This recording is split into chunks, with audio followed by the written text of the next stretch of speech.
கடற்கொடுமையே அப்படிங்கிற மாதிரி தான் வந்து இன்றைக்கெலாம் வந்து ரோகிணி பண்ணுற ஒரு விஷயங்கள் நமக்கு வந்து எரிச்சலும் தருது. ஆனால் அதே சமயத்தில் ரோகிணி சிக்கிறதுக்கான வாய்ப்பு இருக்கோ அப்படின்னு தோணவும் செய்யுது. ஒரு பக்கம் வந்து பார்த்திங்க அப்படின்னா ப்ரோமோவில் காமிச்ச மாதிரி இல்லாமல் தினேஷ் தப்பிச்சு போனதுக்கப்புறமா தான் விஜயாவும் இன்னொரு பக்கம் ரோகிணியும் வந்து வீட்டுக்கு வராங்க.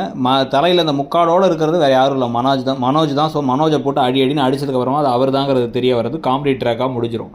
ஆனால் அதுக்கப்புறமா நம்ம வீட்டு சாவி ஃபிஷ் டேங்க் கிட்ட இருக்குங்கிறது யாருக்கு தெரிஞ்சு அப்படிங்கிறத முத்துவோ ஸ்ருதியோ யோசிச்சு நாங்கள் 2 பேர் தான் அறிவுபூர்வமாக யோசிப்பாங்க. சில சமயம் மீனா யோசிப்பாங்க.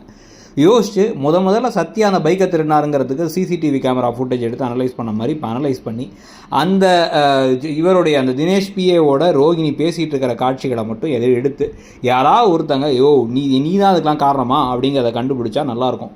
ஏற்கனவே முத்துவோட கார் பிரேக்கை வந்து பிடிங்கி விட்டது இவங்க தாங்கிறது தெரிய வராமல் இருக்கும்போது அந்த சிசிடிவியை ஏன் பார்க்கலாம்னு நினச்சோம். இப்போ ஒரு மாதிரி சூப்பராக ஒரு ட்விஸ்ட்டை வச்சு அதை செஞ்சு ரோகிணியை சிக்க வைப்பாங்களா, இல்லை தினேஷ் கால் பண்ணி மிரட்டுற ட்ராக் மட்டும் தான் நடக்க போதா, வேறு எதுவும் பெருசாக நடக்க போகிறது இல்லையாங்கிறத பொறுத்து இருந்து பார்க்கணும். இன்னொரு பக்கம் சீதா கல்யாணம் நடக்குமா நடக்காதா, கடைசி நிமிஷத்தில் அந்த ஏற்கனவே ரெஜிஸ்டர் மேரேஜ் நடந்துச்சுங்கிறது தெரிய வந்து பெரிய ஆப்பா முடியுமாங்கிறதையும் பார்க்க வேண்டியது இருக்குது. ஓவராலாக இப்போதைக்கு இன்ட்ரெஸ்டிங்காக போனாலும் கூட கதையில் முன்ன மாதிரி இல்லைன்னு சொன்னவங்களுக்கெல்லாம் வந்து பதிலடியாக சில விஷயங்கள் இப்போ நடக்குதுன்னு தோணுது. உங்களுக்கு என்ன தோணுதுங்கிறத சொல்லுங்கள்.